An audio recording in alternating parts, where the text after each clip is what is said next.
Hi guys! Kadarating ko lang galing sa bundok.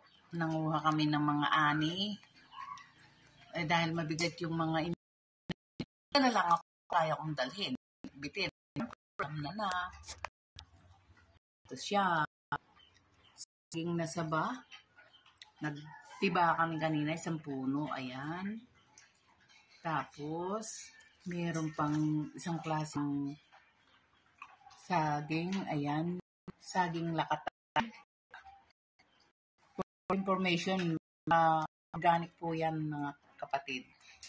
Tapos, may puso ng saging na masarap yan para sa sinigang. Ayan.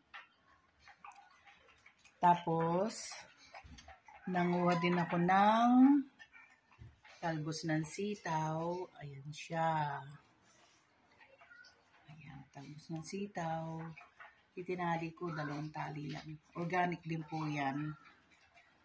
Tapos, nanguha kami ng ito, talong.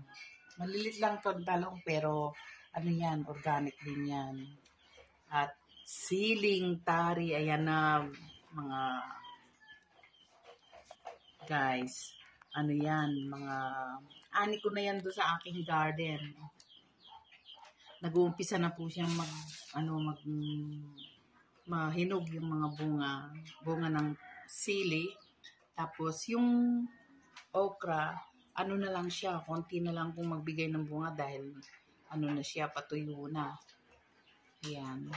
Tapos, merong siling labuyo. Ayan siya. Napakaanghang po niyan. Masarap yan ilagay sa suka. Gagawa ka ng ng sausawan. Ito ang ilalagay mo. Nakagawa na rin ako ng isang buting suka na may sili. Tapos, nilagyan ko ng mga ingredient. May luya, may paminta, bawang, sibuyas. Yan, sarap niya. Tapos, ayan po ang kabuuan ng aking daladala galing bundok. Ayan siya. Mga organic na saging. Ayan siya. Ayan. Kunti-kunti lang po yung dinala ko kasi mabigat po siya. Ayan. Itong puso na to, napakasarap niyan sa sinigang. Ito. Hey! Hey, Pogi, tumabi ka. Itong aking Pogi, ayan, nakikialam. Tumabi ka dun. Linggit, tabi ka, tabi. Ayan. Gusto makialam oh. Ayan, guys, oh. Ayan. Ayan siya, ayan.